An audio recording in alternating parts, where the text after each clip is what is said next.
ask for Maria Estrada. I say, yes, that's me. And she tells me, stand up, turn around, put your hands behind your back. You're being deported because you have an immediate deportation. ABC 10 News at 5 starts with continuing coverage.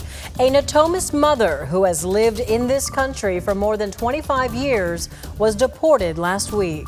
It happened as she was attending an appointment, going through the process of becoming a lawful permanent resident. Hello, everyone. We do thank you for joining us tonight. I'm Chris Thomas. I'm Laura Painter.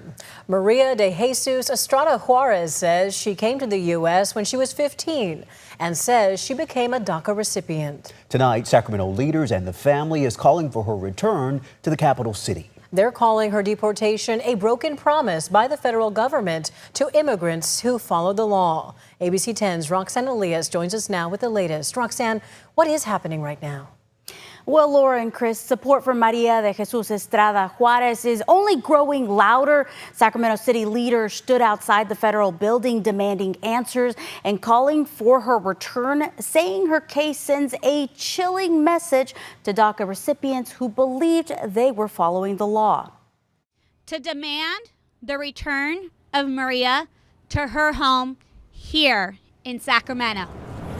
At the John Moss Federal Building, local elected officials stood in support of Maria de Jesus Estrada Juarez, a Natomas mother who has lived in the U.S. for decades. She came here in good faith, and it is the federal government that broke the promise. The 42-year-old DACA recipient was deported last Wednesday as she attended an appointment in the process of becoming a lawful permanent resident. And it was terrible, just knowing I had seen my aunt on Tuesday, and now knowing that I may not ever see her again was just terrible.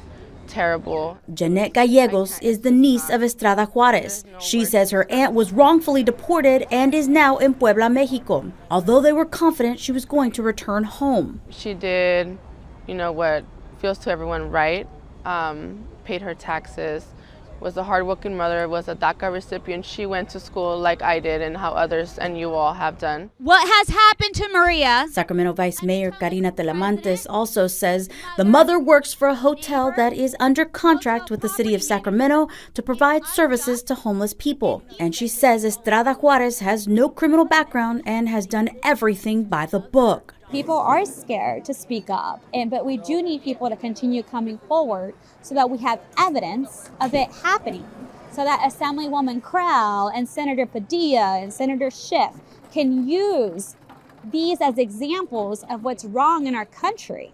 Talamantes says she knows of at least 3 other DACA recipients who have also been deported. She added that it's hard to keep up with the numbers because not everyone speaks up. It's incredibly fear and anxiety inducing for the community, but I also hope that DACA recipients and others living in our community see the response and see that the Sacramento community wants them here.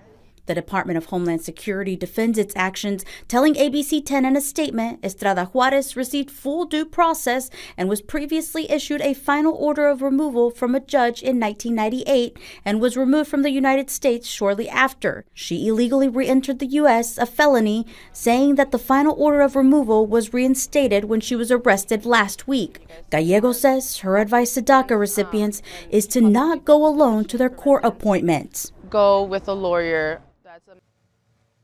Maria de Jesus Estrada Juarez sent us a statement reacting to the press conference that happened earlier, saying in part that she's overwhelmed by the support from the Sacramento community during what she calls a painful time. She says that Sacramento is the only home she's ever known, where she raised her daughter and built her life, and she's holding on to hope that she'll soon return to her family. She's also now has a lawyer. That's what we hear from Telemantes. Chris, Laura. Okay, thank you for that update, Roxanne Elias.